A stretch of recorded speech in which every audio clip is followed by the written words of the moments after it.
Welcome back, students. This is law and ethics, which we are continuing now. Okay, we had given some gap because major part of the course was over. Now, what is remaining is only meetings and directors and ethics. Okay, ethics will be one lecture. Fine. So,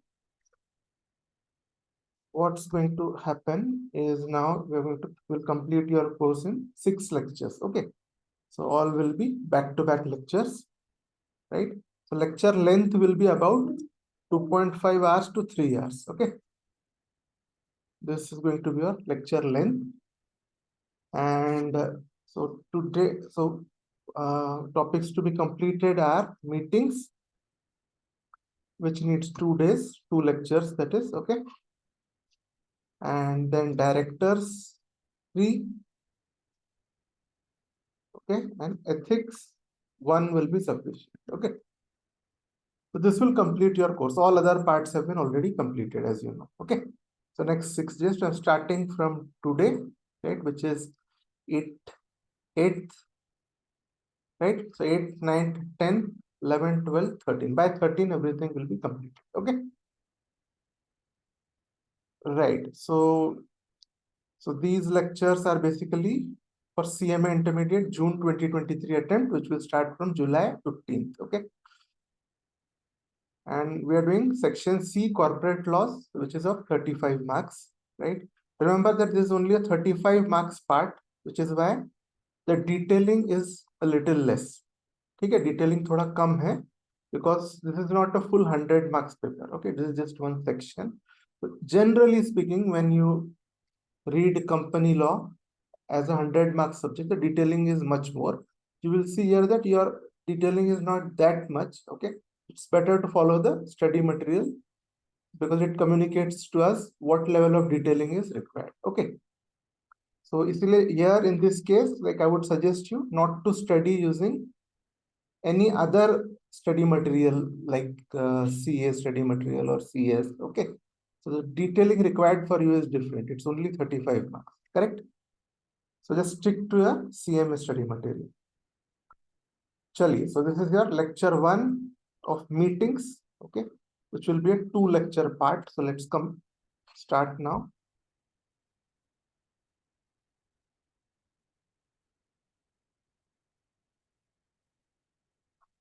So here is meetings. Okay, so these are some short forms which I have written for you. Okay, so we'll be using these short forms, so do not get confused, right? GM is general meeting, AGM is annual general meeting, which is conducted once a year. EGM is extraordinary general meeting. Okay, then OR is ordinary resolution, SR is special resolution. Okay, then some more also I can add here. The KMP stands for key managerial personnel. Okay, right, just one moment.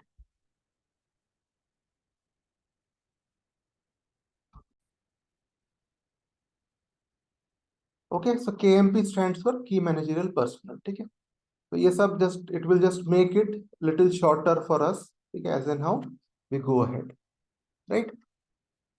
Chal. So as I said, we will be following the study material, right? और आपका जो requirement है meetings में directors में वो requirement आपका कम है, ठीक है? तो जितना आपका रिक्वायरमेंट है उस हिसाब से आप पढ़िए. Okay, don't read from any content which is for 100 marks. So obviously detailing is going to be more. Okay, so chalo sabse first now we'll start with section 101. Okay, right, which is general meeting. ठीक है, so general meeting में okay main 2 things जो है, main जो आता है we classify it as general meeting. ठीक है, इसका मेन होता है which is conducted once a year, annual general meeting बोलते हैं, और बाकी सब जो है are called as extraordinary general meeting. ठीक है, ये मेन कैटेगरीज है. Okay, these are the main categories of general meeting. Okay, so now section 101 talks about general meeting. ठीक है, सेक्शन 101 क्या बोलते हैं हमको, दैट जनरल मीटिंग, अब शॉर्ट में मैं जनरल मीटिंग को आगे क्या बोलूंगा, जीएम बोलूंगा। ठीक है, यहाँ पे देखिए स्टार्टिंग में we have written GM stands for general meeting. ठीक है, so I will be using the term GM, that is general meeting. Okay, ठीक है। तो सबसे पहले अब जनरल मीटिंग क्या है, अगर आप ये पूछोगे मुझसे, तो जनरल मीटिंग बस ये है, कोई भी जनरल मीटिंग के टाइप्स है, सब आपके AGM EGM and all are types. Okay, so but क्या होगा कि देखिए, company is structured like that. Okay, this is company. Okay, it's an artificial person. Okay, then who conducts its activities, directors, board of directors. ठीक है, they conduct all the activities. Now who owns the company, कौन company को own करता है, members. ठीक है, member 1 member 2, so member मतलब common words में हम क्या बोलते हैं, शेयर होल्डर बोलते हैं। Okay, right, so shareholder, okay, shareholders are members. ठीक है, ऐसे कुछ केस होते हैं where person can be the shareholder but not a member. ठीक है, अभी we are not talking about that, जैसे मैंने बोला कि we are just keeping ourselves to whatever is required for you. ठीक है, टॉपिक तो ऐसे बहुत बड़ा है मीटिंग्स का। फाइन, सो हियर इसके नीचे सारे मेंबर्स आएंगे, तो आपके लिए from your point of view you can just say that member मतलब शेयर होल्डर। ठीक है, शेयर होल्डर को हम मेंबर बोलेंगे, राइट। तो नाउ, ठीक है, normally board of directors will conduct the affairs of the activities, but who are the owners, owners कौन है, मेंबर्स ओनर्स है। तो जरूरी है कि ये लोग सब, बहुत सारे मेंबर्स होते हैं आपके, right, there are lots of members in a joint stock company, it is essential that members must come together and take some decisions, correct. In the end it is the owners, even आपके जो directors है, okay, they are basically appointed by the members, right. So it is essential that the members come together to take some decisions regarding the company. ठीक है, that happens periodically and those are, that procedure is called as a meeting. Okay, ठीक है। तो अब meeting के भी आपके कुछ टाइप्स होते हैं। Okay, one is board meeting, which are meetings of the board of directors. ठीक है, board meeting is of board of directors. Then you have got second category is members meeting. तो हम जो बात कर रहे हैं मेंबर्स मीटिंग्स की बात कर रहे हैं। Okay, these are GMs. ठीक है, फाइन। सो अच्छा, how, what is the procedure for calling a general meeting? First thing is, before the procedure you have to give 21 clear days notice for calling a general meeting. ठीक है, तो company must give a 21 clear days notice for calling a general meeting. ठीक है, 21 है ना, that is minimum, so the words, actual words are by giving not less than 21 days, 21 clear days notice, यानी you should give notice of 21 days or more, short में आप बोल सकते हो 21 days or more। ओके, ठीक है, what is clear days उसमें आऊंगा मैं। ठीक है, you can give the notice in writing or through electronic mode, so nowadays electronic mode is more prevalent, right। so normally क्या होता है कि मेंबर्स आर ईमेल्ड, और ईमेल में कोई लिंक विंक होता है, in that link they click and they get the entire meeting notice. ठीक है, but it can be given in writing or through electronic mode. Okay, writing means आप you can send by post, courier, right. तो इसमें एक word हमने देखा है clear 21 days notice, right. यहाँ पे एक चीज आप, अच्छा यहाँ पे हमने देखे क्या, तो बहुत ही शॉर्ट, अगर मीटिंग बुलाना है, ठीक है, राइट, मीटिंग बुलाना है, अगर तीन दोस्त है, तीनों को मीट करना है, ठीक, वो क्या करेंगे, तीनों एक कोऑर्डिनेट करेंगे, दे विल इधर कॉल बाय फोन और सेंड एन ईमेल और एसएमएस भेजेंगे, correct, right, that's how they will coordinate. so here now the company has to send meeting notice। ठीक है, कंपनी को मीटिंग नोटिस करना पड़ता है, so on behalf of the company its officers will send the meeting notice to the members. ठीक है, तो इसमें क्या करेंगे, ओके, सिंपल चीज है, you need to give 21 clear days notice। ठीक है, 21 clear days, clear days का मतलब मैं आपको बताऊंगा। और कैसे रहेगा notice, it can be in writing or through electronic. Electronic means like email वगैरह, or writing means like post courier. Okay, this is the way of calling a general meeting. So what is clear days? 21 days तो समझ गया, correct? So what is 21 clear days notice? तो ये मैं आपको बताऊंगा. Okay, 21 clear days notice. ठीक है, क्लियर डेज का मतलब ये है. Okay, so if I am sending a notice, तो किसी दिन को मैं भेजूंगा, right? The date of sending the notice, date of sending notice. ठीक है, किसी दिन I will send, today I am sending letter, that is date of sending notice. ठीक है, और एक रहेगा, one will be what, date of meeting. Okay, date of meeting. Okay, ये रहेगा. तो क्लियर डेज का मतलब ये है कि you have to exclude the day of sending notice, exclude the date of meeting. ये दोनों डेट को एक्सक्लूड करके इसके बीच में, यहाँ in between there should be 21 days. ठीक है, समझ गए? So when you are including these 2 days, that means 23 days बोलेंगे आप. ओके, तो 21 clear days means excluding date of sending notice and date of meeting, there should be 21 days in between. ठीक है, तो ये है आपका नॉर्मल जो इलेक्ट्रॉनिक. आप when you give an electronic notice, okay, electronic notice में you receive it immediately. Email अगर मैं भेजता हूँ आपको अभी के भी मिल जाएगा, right? You will receive it immediately.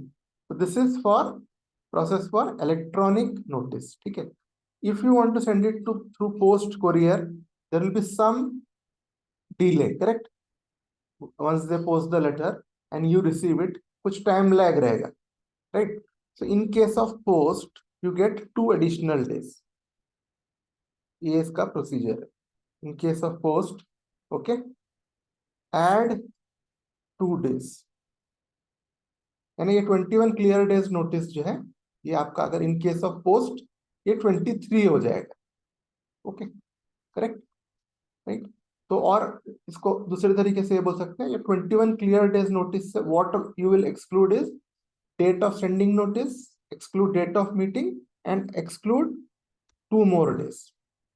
ठीक है, तो what will be the total period? 25 days. ठीक है, if it is by post. अगर आप पोस्ट से भेज रहे हो तो ये 2 दिन क्यों दिया गया है? क्योंकि if you post a letter and it to go to say some other city और समवेयर, जहां भी जा रहा है, ओके, एक 2 दिन का तो लैग होता ही, राइट? तो मिनिमम तो 2 days is given additional. This is about your clear days of notice. ठीक है, अच्छा, next question will be when I am saying 21 clear days notice, 21 days clear days notice अगर देना है, okay. So can it be a shorter notice? But it can happen that sometimes there is an emergency. ठीक है, there's some emergency situation that it is important that you have to meet in 4 days. It's very very grave. ठीक है, so grave situation, आपको भी 4 दिन में meet करना ही है, तब तो ये फॉलो नहीं हो पाएगा. Then what can be done? Okay, उसके लिए ये आपको उपाय बताया गया. Okay, this is what you can do if you want to send a shorter notice. Okay, so a shorter notice can be given, ठीक है, if consent in writing or by electronic mode is given. Consent लेना पड़ेगा by members. Who are the owners? Members are the owners, so you have to take consent of the members. Okay, ठीक है. So कितने members से consent लेना पड़ेगा? क्या आपको, do you have to take consent from everyone? No. ठीक है, तो आपको consent लेना पड़ेगा for AGM, okay, by not less than 95% of the members entitled to vote. ठीक है, if it is an annual general meeting, you have to take consent of 95% or more members who are entitled to vote. So आपके normal case में just consider that everyone is entitled to vote. ठीक है, in certain cases some people will not be entitled to vote. ठीक है, so इसमें so you have to take for AGM 95% or more of the members who are entitled to vote. ठीक है, उनका consent आपको लेना पड़ता है. ओके, रिमेंबर हियर, यहाँ पे जो एजीएम के लिए जो वर्ड्स यूज हुआ है, not less than 95% of the members. ठीक है, अब मेंबर्स में you will have different members. कुछ मेंबर्स होंगे, ओके, एक मेंबर है, सपोज यहाँ पे one member, he has 20% share holding, ठीक है। अनदर मेंबर, वन मेंबर लिखता हूँ, he has got only 0.5% shareholding, correct? There'll be different people with different category of shareholding. So in the first point which we are seeing, ये shareholding को हम ignore कर रहे हैं, we are ignoring shareholding, कि ये भी एक ही member है, ये भी एक ही member है आपके लिए, okay? We are taking these members, 95% of these members should be okay for a shorter notice, ठीक है? So that is for AGM, okay? ये AGM के लिए एनुअल जनरल मीटिंग, ओके। तो इसीलिए यानी एनुअल जनरल मीटिंग के लिए आपको बहुत ज्यादा छूट नहीं दी जा रही है, ओके। तो यू नीड 95% और मोर ऑफ द मेंबर्स, ठीक है, बड़े छोटे सब मिला के। ऐसा नहीं है आपके पास 50% शेयर होल्डिंग है तो आपका 50% वोट नहीं माना जाएगा, you will be one member, okay. ऐसा है एजीएम के लिए, so it's very strict for AGM, but for other GMs, ठीक है, ओके, अदर जीएम्स के लिए, जैसे for example extraordinary general meeting, okay, इसमें क्या है, दो, you have two parts here for other GMs, ठीक है। एजीएम का समझ गया आपको, 95% और more members entitled to vote, ठीक है, उन्होंने एग्री करना चाहिए for a short term notice, simple है बिल्कुल, ठीक है। For other GM there are two things, one is company has share capital, P है company does not have share capital, ठीक है। तो if it has share capital, okay, क्या बोला है यहाँ पे, see the wordings are different, okay, holding not less than 95% of such part of the paid up share capital, ठीक है, as gives right to vote at the meeting, ठीक है। अब ये बोल रहा है इस केस में, if the company has a share capital holding not less than 95% of the paid up share capital, ठीक है, 95% of the members is not saying, they are saying that 95% of the paid up share capital giving right to vote. Normally your paid up share capital will give right to vote, okay, you will have right to vote proportionate to your paid up share capital normally, ठीक है, right? तो कभी कभी कुछ कुछ shares में you have got the voting right proportion is different, ठीक है, that is another thing, but normally speaking you will have voting right in proportion to your shareholding. If you have 50% shareholding, you will have about 50% voting right. Okay. So यहाँ पे इस point में क्या, what is different is they are talking about your share capital. ठीक है. So ये क्या है? If the company has a share capital holding not less than 95% of such part of the paid up capital giving right to vote. ठीक है. तो यानी हम ये बोल रहे हैं यहाँ पे, पहले हम बोल रहे थे 95% of the members. Okay. Here we said 95% of the members. Okay. That is one member has 20% shareholding, one member has 0.5%. So you are counting this line here. Second point में you are counting this line. ठीक है. यहाँ से हम देख रहे हैं. Okay. तो हो सकता है for the second point there are only 50% of members. ठीक है. But they have more than 95% voting right. So that is fine for the second case. For any other meeting. ठीक है. समझ गए? मेरे हिसाब से आप समझ गए होंगे. Right? फर्स्ट केस में for AGM we are talking about members, तो इसमें से 90% एंड मोर देन 95% मानने चाहिए, ओके, ओके, 95% और मोर, ठीक है, 95% ऑफ और मोर यहाँ से मानने चाहिए। For other meetings will take unit, इसके 95% नहीं चलेंगे, आपको इसका 95% चाहिए, ओके, बस here you can get 95% without the shareholding even reaching 20%, ठीक है। हो सकता है there is one person who is holding 80% share capital, ठीक है ना, और से 60% शेयर कैपिटल, राइट। सो और बाकी सारे शेयर होल्डिंग्स है 40%, तो there number can be more than 95%। इस केस में इट इज ओके, इस केस में यू नीड सबका, वो सारे मेंबर्स का कंसेंट चाहिए रहेगा, इस केस में ऐसा नहीं, okay. I hope you have understood कि ये क्या डिफरेंस है। ये हो गया शॉर्टर नोटिस आप कब दे सकते हो, फॉर एजीएम, ठीक है, 95% और more members entitled to vote must agree, for other GM ठीक है, 95% of share capital which gives you right to vote, ठीक है। तो नॉट लेस देन 95% मीन्स 95% और मोर, ठीक है। चलिए, तो ये था, पहला था if the company has share capital, if it does not have share capital, ठीक है, 95% of the total voting power exercisable at the meeting, ठीक है। तो ये बी पॉइंट में भी they are talking about 95% of the total voting power, ठीक है। तो इसमें भी इधर टॉकिंग ऑफ द, जैसे शेयर, तो शेयर कैपिटल नहीं है तो शेयर होल्डिंग तो नहीं बोलेंगे, but ownership rights will be there, right, ठीक है। तो यहाँ पे 95% of the total voting power किससे मिलेगा आपको, based on your ownership rights, ठीक है। If there are 4 partners let us say, ठीक है, और दे हैव 1/4 वोटिंग शेयर, ठीक है, तो योर वोटिंग राइट इज 1/4 और 25%, ठीक है। तो ऐसे में आपका 95% of the total voting power देखेंगे, not the number of members, okay. यहाँ सब हम पार्टनरशिप फॉर्म की बात नहीं कर रहे हैं, I am just giving an example, we are talking about companies only, ठीक है। आप कॉर्पोरेट लॉस पढ़ रहे हो तो आप कंपनीज का ही पढ़ रहे हो, ओके, बेसिकली। चलिए, ठीक है, तो ये पॉइंट भी अगेन इज डिफरेंट फ्रॉम ये एजीएम का जो आपने पढ़े थे, ये क्योंकि AGM is talking about members, ठीक है।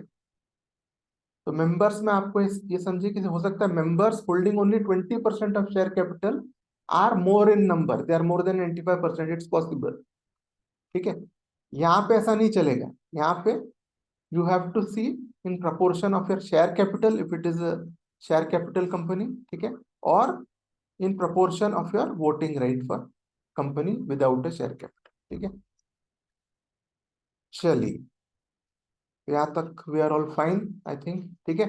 चलिए, नेक्स्ट देखिए contents of the notice, notice में आप क्या क्या चीज रहना चाहिए, okay.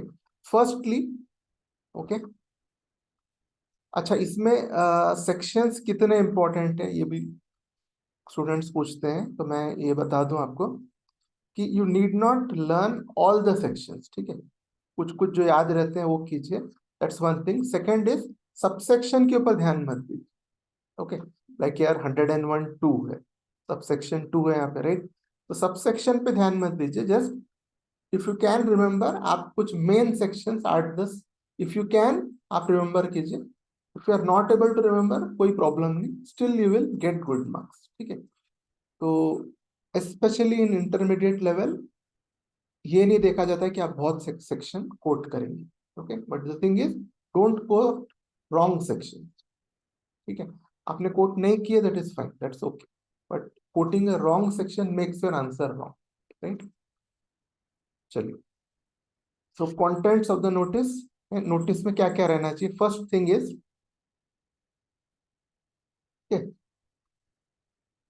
Every notice shall specify the place, date, day and hour of the meeting, ठीक है, कब मीटिंग होने वाला है, that we have to tell everyone, right, we have to tell everyone when meeting will happen, right, होता है। तो place, ठीक है, that is the city, date, day and the hour of the meeting, ठीक है, जैसा आपको बताना है, and exact address also you have to tell, है ना, एड्रेस पर, so पूरा where the meeting is happening that you have to tell them, okay, date, time, वो सब, ठीक है, that's a normal thing, you have to tell this for even any personal meeting also, correct।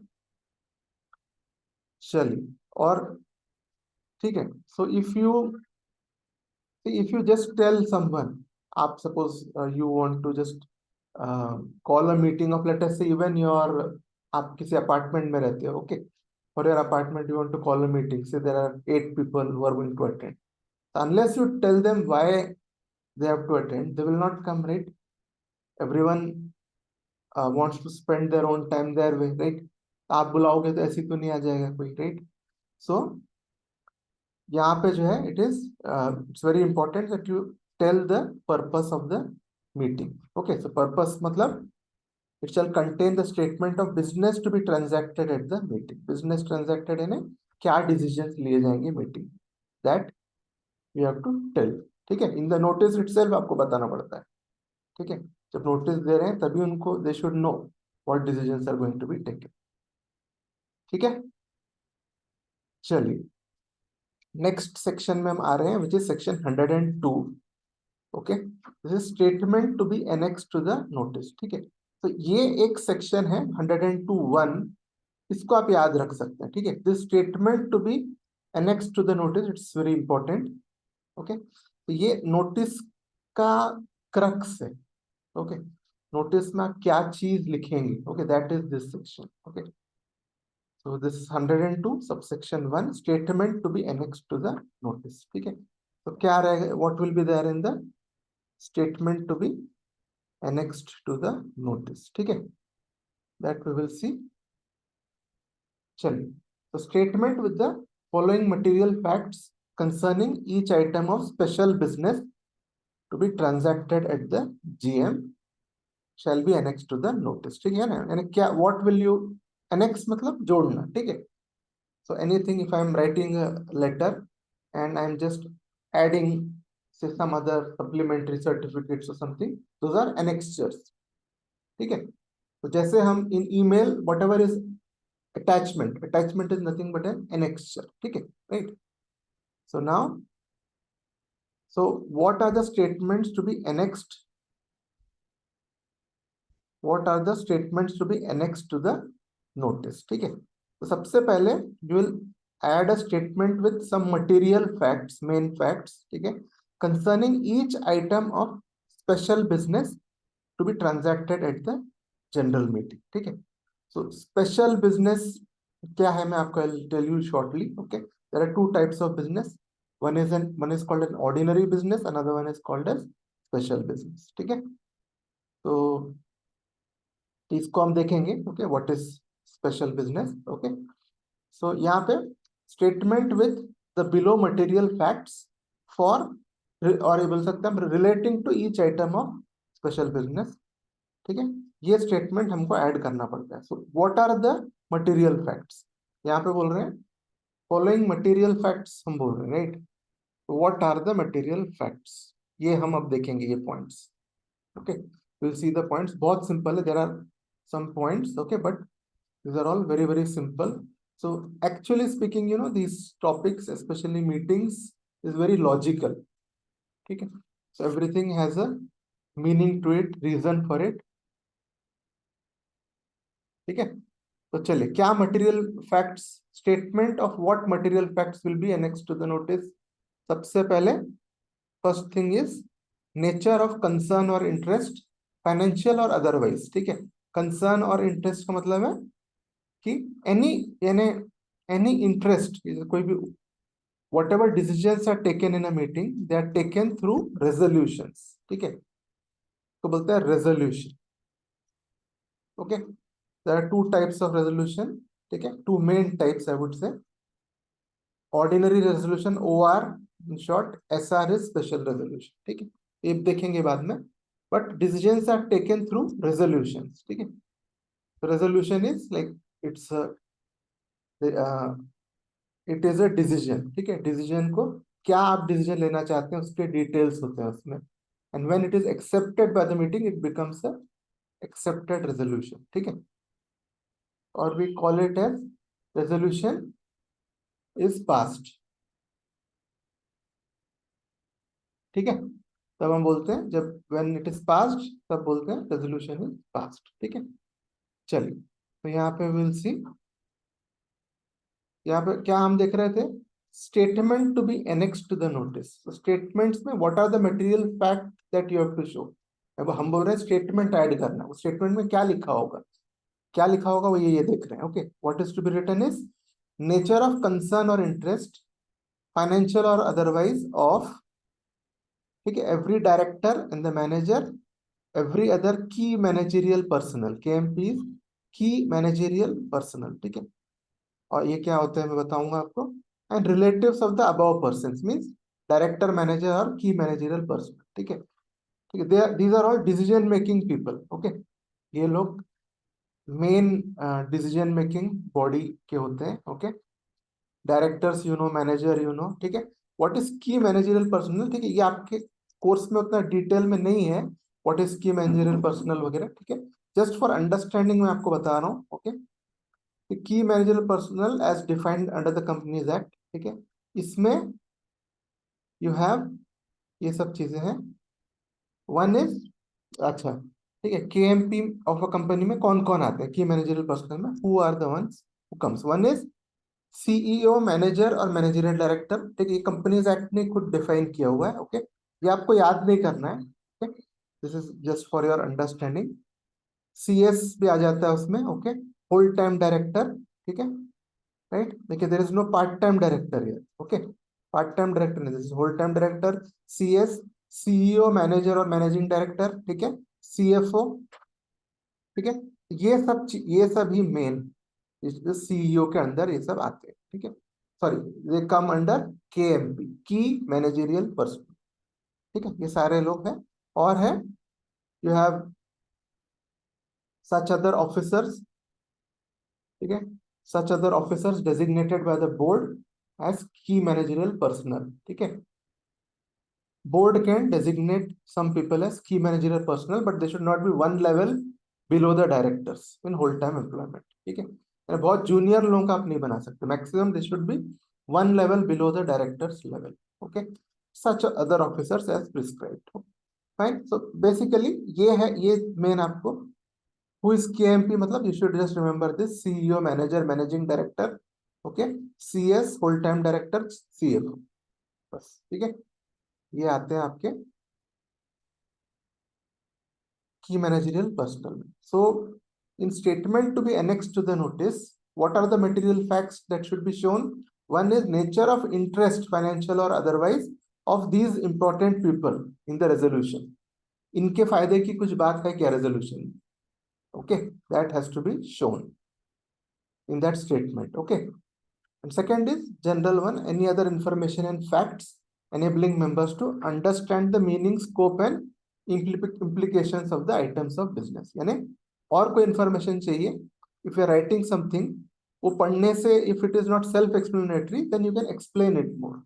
That's what this is saying. Any other information or facts to enable members to take an informed decision. ठीक है, तो ये दो चीजें रहनी चाहिए main statement to be annexed to the notice. इसके details और देखेंगे हम आइटम बाय आइटम, विल सी।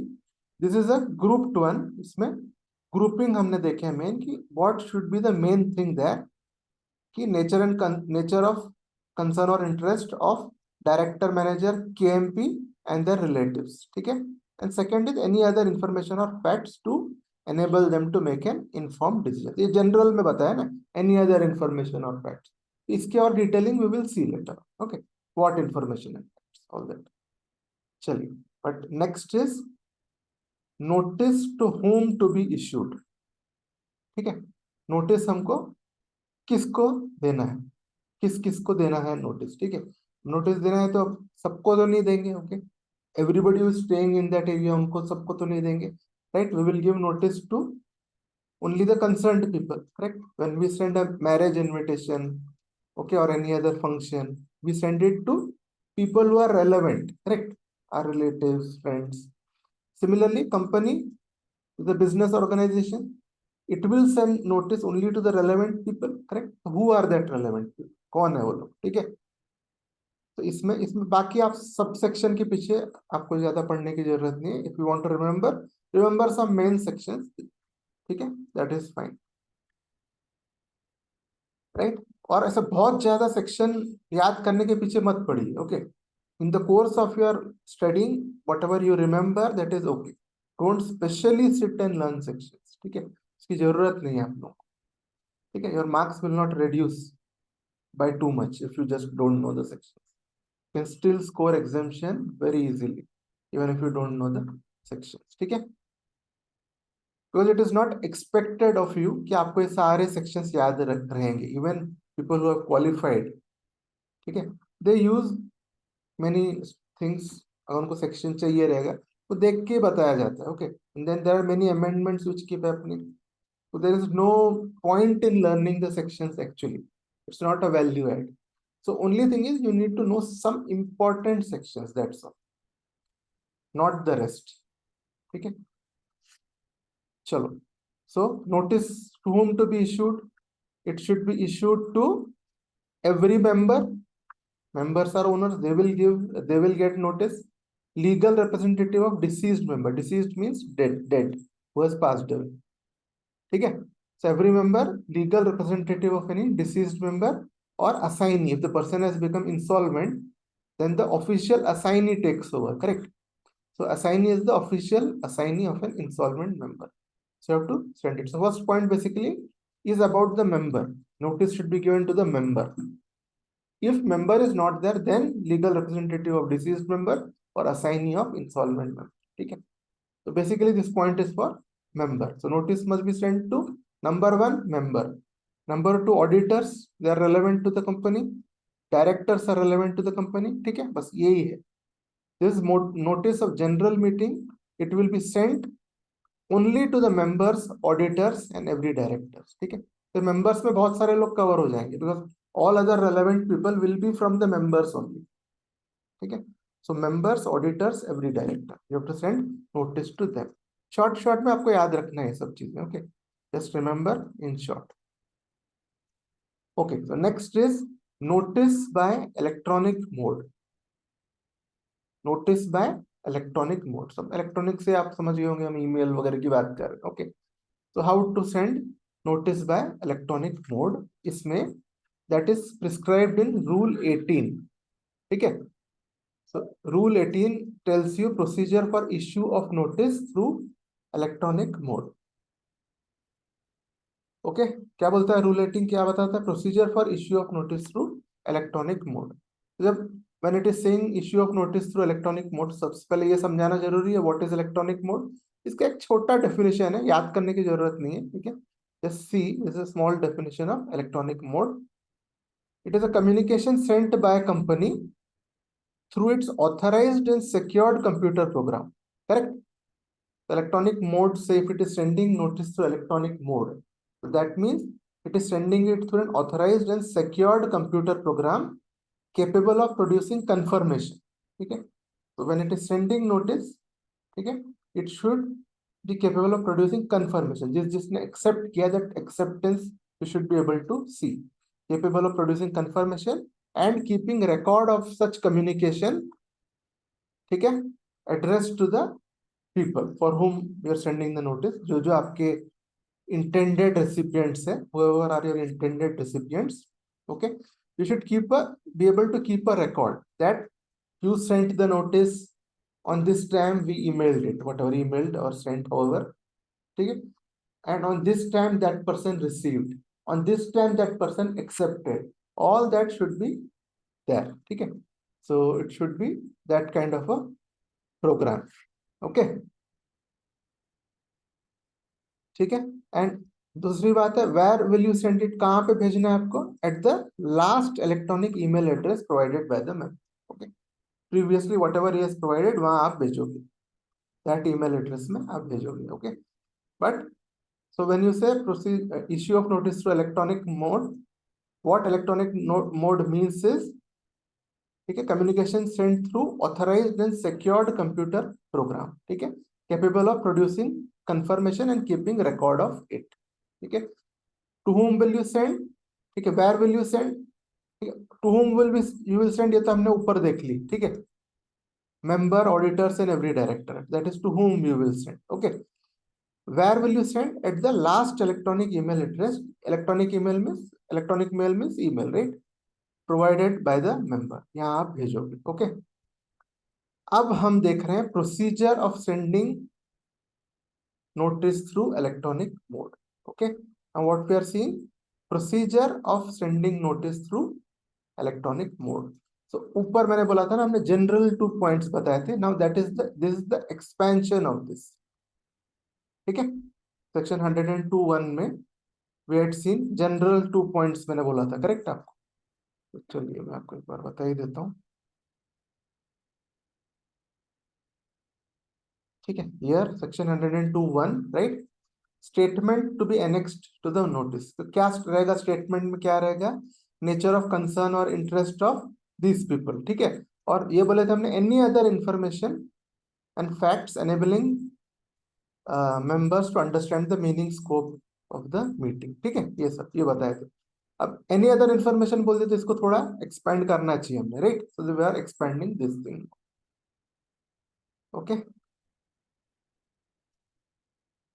चलिए। So now procedure of sending notice through electronic mode, इसमें आपको सारे डिटेल्स मिल जाएंगे इस पॉइंट पे। Okay, so procedure of sending notice through electronic mode. First is notice be send through email as a text, ठीक है। तो आप किस किस तरीके से भेज सकते हैं, इसमें याद करने के लिए कुछ नहीं है। ओके, आप लॉजिकली देखिए, just see it logically and you will be able to write it. Okay, so how will you send notice through email as a text? That is, in email you can type and send, okay, or in email you can attach a document, ठीक है, either you type in the email or you attach a document, ठीक है, or as a notification providing electronic link, और ये है uniform resource locator is URL, ठीक है, जो भी https:// होता है ना, और यूसे www डॉट, ठीक है, वो सब आपके यूआरएल्स, यूआरएल बोलते हैं ना उसको, दैट इज, उसका पूरा नाम है यूनिफॉर्म रिसोर्स लोकेटर, ठीक है, राइट। सो यहाँ पे हम क्या बोल रहे हैं, नोटिस में be send through email as a text और an attachment to an email, that is, सबसे पहले आप क्या बोल रहे हो, ईमेल में यू टाइप इट डायरेक्टली और एज अ टेक्स्ट, ठीक है, एज अ टेक्स्ट आप दे दो और अटैच कर दीजिए एक अटैचमेंट। ओके, either text और attachment, और don't do both the things, send an email, एक लिंक दे दीजिए उसमें, when they click on the link तो आ जाएगा आपका नोटिस, ठीक है, कहीं पे होस्ट करके just click give a link to them. Okay, और इसी का यूआरएल भी सिमिलर पॉइंट ही है, so you can also host it in your website, अपने वेबसाइट में लिख दीजिए, उसका लिंक दे दीजिए, when they click they will go to the website directly in that notice, ठीक है। तो these two points are almost similar, notification providing electronic link और यूआरएल, ठीक है, जो भी है आप वो लिंक दे दीजिए, यूआरएल का लिंक हो, और if you are not hosting in the website, आप अलग कहीं आप उसको होस्ट कर रहे हो, right, you can host it anywhere, तो आप वो वाला लिंक दे दीजिए। सो इन शॉर्ट ये पॉइंट क्या बोलते हैं, you send it through email as a text और प्रोवाइड एन अटैचमेंट, ठीक है, और प्रोवाइड एन इलेक्ट्रॉनिक लिंक, ठीक है, और give a link to the URL, that's it. URL basically, ये यूआरएल रहेगा आपके वेबसाइट, ठीक है, तो वेबसाइट में आप जहाँ नोटिस बना के रखोगे वो लोकेशन का लिंक रहेगा, क्लिक करेंगे वो वहां चले जाएंगे। Okay, they click, they will go there, fine. चलिए, so next is,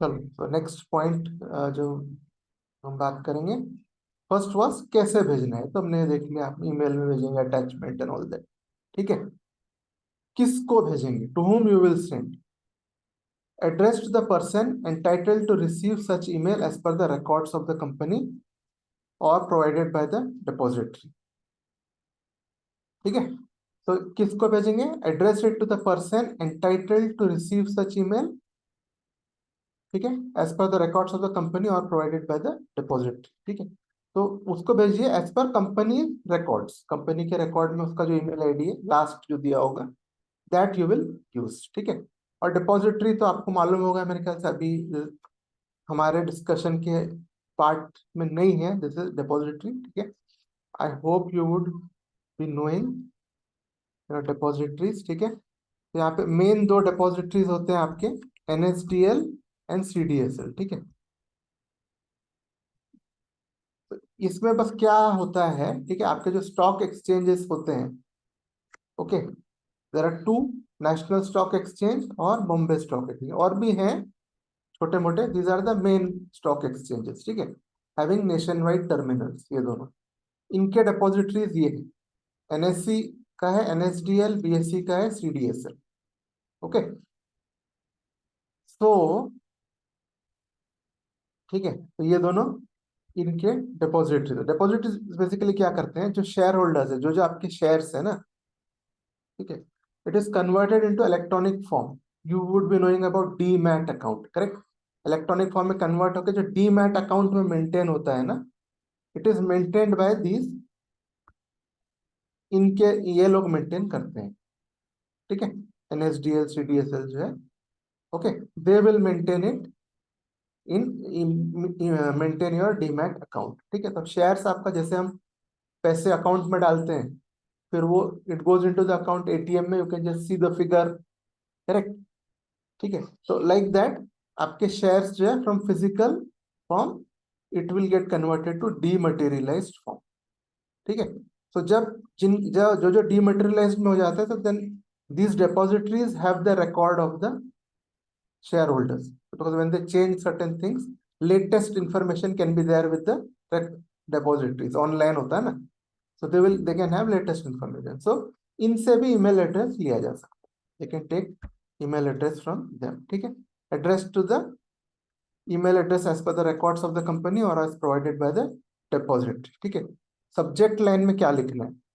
Okay, name of the company, type of the meeting, place and date of the meeting in the subject line. ठीक है, then अगर आप attachment दे रहे हो ऊपर में, if you are attaching an attachment, then it shall be in PDF or a non-editable format.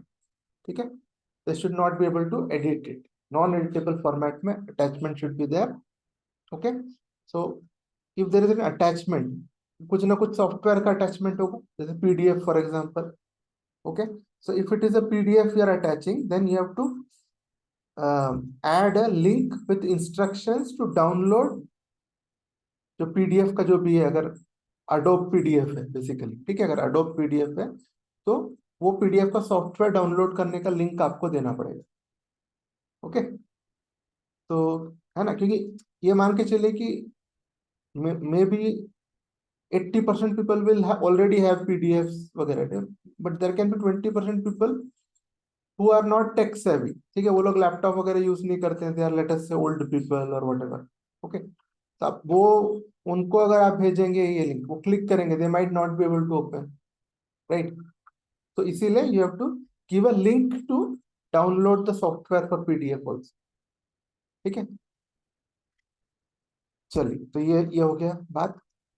attachment shall be in PDF or non-editable format. Give link to download the software also. ठीक है, एकदम simple points है. ये आप लिखने बैठोगे ना, ये बिल्कुल हमारे अपने वर्ड्स में यू कैन राइट. ठीक है, अच्छा, नेक्स्ट पॉइंट है, we have seen this already before. ठीक है, but it says company should use a system which provides confirmation of the total number of recipients mailed. How many people have been sent notices? Okay, that should be there. Then record of each and every recipient to whom notice has been sent, as I told you. Okay, and copy of such record. If any notices were not delivered successfully, then that record with time. ठीक है, वो सारा record रहना चाहिए. And if when it is failed, it is resent subsequently. ठीक है, so in softwares directly अगर नहीं फेल हुआ है तो it will resend after a particular amount of time. ठीक है, so whenever it is resending, वो वाले times, dates, that also should be recorded. ठीक है, failed transmission, subsequent resending. ठीक है, ये सब रहेगा as proof of sending. तो in short क्या है ये, company should use a computer program, ठीक है, by which it will get total number of people it has mailed. ठीक है, and record of each and every people at what time, date mailed. ठीक है, or if it was not delivered successfully first time and resent and then delivered, all those times, dates. ठीक है, वो सब रहना चाहिए, all detail. ठीक है, that's called as audit trail बोलते हैं उसको. ओके, तो कब कब क्या क्या हुआ, कंपनी जो है ये सारी चीजों को एडिट नहीं करा. Basically good software program is those कि ये सब कुछ चीजें हैं, it should not be edited, इसको एडिट नहीं कर सकते आप. ठीक है, unless you have higher level approval, बहुत हाई लेवल का अप्रूवल चाहिए. ठीक है, नॉर्मल रैंक एंड फाइल के जो लोग होते हैं वो लोग इसमें चेंजेस नहीं कर सकते. What ever is stored is stored. So information is genuine. Okay, ये हो गया, सिंपल है बिल्कुल. एक्चुअली स्पीकिंग बहुत सिंपल है. Okay, company is not responsible for the failure in transmission beyond its control. ठीक है, so company is not responsible for the failure in transmission beyond its control. ठीक है, ये एक चीज है कि कभी कभी देखिए the address and all which the person has given, that itself is not correct. and so he has not received the meeting, then company is not at fault. ठीक है, उस कंट्रोल में जो नहीं है, then company is not at fault. ठीक है, the member has not provided updated email address or to the DP is depository participant. ठीक है, जो depository में update करवाएगा. ओके, ठीक है, the company shall not be in default for delivering notice via email. ठीक है, ये दोनों पॉइंट रिलेटेड. ठीक है, that is you have not, company के हाथ में नहीं है, the other person, the member has not provided correct information, because of that the notice has not been delivered. ये दोनों भी पॉइंट वही बोलते हैं. Okay, and it's not company's fault. Right, company में send email through in house facility और it's registrar and transfer agent और authorise any third party agency providing bulk email facility. So now Companies Act is authorizing the company or either use your own email or there are many agencies, okay, which provide these facilities. So for the company, they handle all this. ये सब जो, so they are experts in that. So company के behalf में they'll send notice of the meetings, they'll store all data. ठीक है, so ऐसे transfer agents होते हैं कुछ. Okay, it is called as registrar and transfer agent. Registrar and transfer agent जो word is used mostly for those agents जो share company के behalf में शेयर एप्लीकेशंस वगैरह देते हैं, they collect the amount and all that. ठीक है, those are called as registrar and transfer agents. ठीक है, नॉर्मली. ठीक है, तो बट जनरली ऐसे एजेंट्स होते हैं जो सिर्फ जो ये इलेक्ट्रॉनिक जो चीजें हैं, कंपनी एक्सपर्ट नहीं होता उसमें, they will have some business of that. Right, so ये लोग they are experts in this electronic things. उनके पास they have all latest software all that. ठीक है, ऑडिट वॉडिट भी करना है तो they have all facilities. So company outsources this work to them. तो वो होता है आपके RTA बोलते हैं, रजिस्ट्रार एंड ट्रांसफर एजेंट, और सिर्फ ट्रांसफर एजेंट बोला जाता है. ओके, तो आप खुद भेजो या यू कोई एजेंट के through you can send it. ठीक है, so then next is notice made through electronic mode shall be readable. Of course आप भेज रहे हो, blurred नहीं होना चाहिए, it should be readable. ठीक है, and जो recipient है he should be able to download a copy. right, एक कॉपी हो, आप ऐसा URL जो है URL दीजिए जहां से he can download and keep that notice for in his records. ठीक है, राइट, तो यहाँ पे क्या बोला हमने, it should B readable. Okay, इसका एक और वर्ड होता है लेजिबल बोलते हैं. ठीक है, अगर लेजिबल बोले तो you should not get confuse, that is the actual word. Legible मतलब रीडेबल. तो ये भी याद रखना, अगर इस एग्जाम में लेजिबल वर्ड यूज हो गया तो व्हाट इज लेजिबल आप सोचोगे. Right, legible means readable. ठीक है, right, so it should be legible और they should be able to download a copy of the notice for their records. बस उतना ही और कुछ नहीं. ठीक है, लास्ट पॉइंट यहाँ पे हमारा है, notice of general meeting shall be simultaneously placed on the website of the company. Notice को you send it, that's all fine, place it in your website also. Place the notice on the website of the company, and if the government notifies that in any government website also you have to host the notice, तो आपको वो website में भी host करना पड़ेगा if the government notifies so. ठीक है, बस ये है आपके नोटिस के डिटेल्स है. Okay, so now I will continue in the next lecture. ठीक है, will basically continue अभी. ठीक है, after some time we will continue, so this will come out as one lecture now. ठीक है, तो चलिए then. Okay, fine, so I'll meet you in the next lecture soon.